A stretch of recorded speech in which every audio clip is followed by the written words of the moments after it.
नबी सल्लल्लाहु अलैहि वसल्लम जी त दिल घुरंदी आहे को काफर मुसलमान थे ही नवाबई सरदार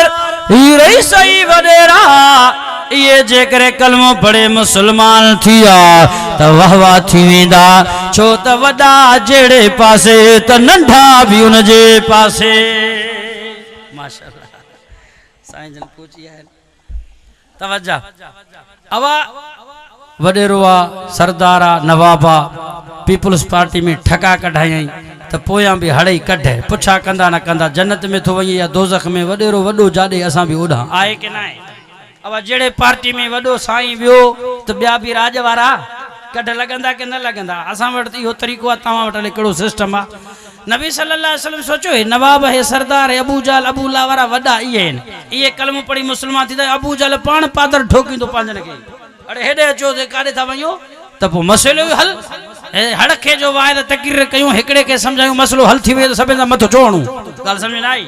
त रसूलुल्लाह सल्लल्लाहु अलैहि वसल्लम जो तमन्ना है हुआ भी त रहमतुल आलमीन आहिन मेहरबान त आहिन कलमो पढ़ी मुसलमान थे उम्मत रसूल जी आहे जहन्नम में छो वई नबी सल्लल्लाहु ठीक अचो पर उन्हनि जे दिल में वरी बेईमानी मुनाफिकी इहा हुई त असां ईंदासे पो नबी के चवंदासे त हे गरीब तुंहिंजा तालिब मिसकीनड़ा ये पघर लटा कपड़ा फाटल असां जी मटशानी कोन हिन के इन्हनि खे उथार पो असां तोसां वेंदासे इन्हनि सां गॾु न वेंदासे असां सोननि कुर्सनि ते वेहण वारा साईं रेशमी वॻा पाइण वारा यमनी हिजाज़ी अतर परफ्यूम हणण वारा असां कीअं ईअं न थींदो पो नबी साईं ईअं कंदो तालिबन के पांजन के उतारे छॾींदो पो तकरीर कंदो वाइज़ कंदो पो असां उथी वेंदासीं पो चवंदासीं यार ॻाल्हि समझ में ना आई मज़ो ना आयो अहिड़ा के हरामी वॾा पलीता अंदर जा अल्लाह सी फरमायो तव्हां बीहो तव्हांखे बि मां अहिड़ो ज़लील कराईंदुसि नबी जे हथां जो दुनिया यादि करे थोड़ो मुख़्तसिर बस आख़िरी ॻाल्हि साईं जन माशाअल्लाह पहुची आहिनि अल्लाह अकबर कबीरा टाइम साईं वारनि जो वॾो कीमती आहे हज़ारिया मसला हज़ारिया मामला अल्लाह अकबर कबीरा नबी सल्लल्लाहु अलैहि वसल्लम अच्छा अचो अचो वेहो वेहो चयोसीं हिकिड़ो शर्त आहे छा आहे चीज़ी ताजा गरीब ताजा मिस्कीन तालिबड़ा शागिर्द इनके उथारे छॾ पो असां वेंदासीं नबी साईं सोचो हे छा थियो पो दिल में सोचो चलो ख़ैरा तालिब मुंहिंजा हिन उम्मतीन शागिर्द हिन मुरीद हिन मुंहिंजा उथारे छॾियान दुगो मसइलो न आहे अब तव्हां खां मां पुछां थो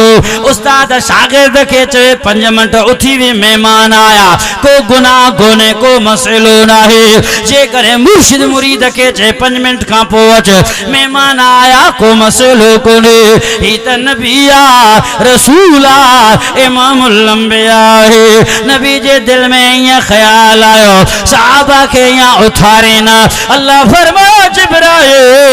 जी मुझा रब जलील वहीं तो सही मुझो महबूब छापियो करे साईं छापियो करे खणी वहीं से कुरान पतो पे जीवे दो फरमाए बिस्मिल्लाहिर्रहमानिर्रहीम फरमाए वाला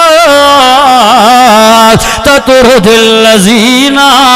यदून रब्बहुम बिलगदाति वल्लशी युरीदून वजहा चो सुभान अल्लाह अल्लाह से महबूब न उठारे वो दिल में ख्याल आयो तो थारे अल्लाह से न उठारे कंखे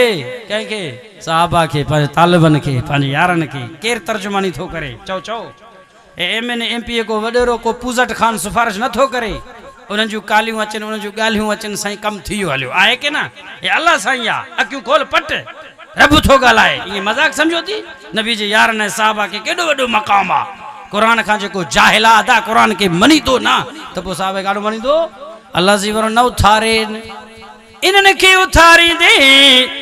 यदून रब्बहुम बिलगदाति वल्अशीए ॾींहुं राति जेके मां रब खे सॾींदा थी ऐं जो मक़सद ऐं रज़ा सिर्फ़ु मक़सद रब जी रज़ा आहे चओ सुभान अल्लाह कुरान अची वियो नबी से फरमादा हाणे हाणे के न उथारींदासीं वेठा हुजनि अल्लाह से मना कयो चलो मां पाण उथी वई आहियां हिननि जे उथारण ते अल्लाह पाबंदी करे छॾी मुंहिंजे उथण ते त पाबंदी न आहे न उथी करे ओ हुते वञी हो हाणे बीठा आहिनि ये वडेरा नवाब सरदार दुनियादार हाँ अबू जाल अबू ला वारा उतबा शैबे वारा त केड़े माल नबी पंहिंजे तालिबन के यारन के उथारे थो असां के विहारे थो हो ते पघर टिमेन थो उस ते बीठा इन धूड़ मता पेन थो अल्लाह सी वर बीहो तां के मां ज़लील या चंगी तरह कराईंदुसि।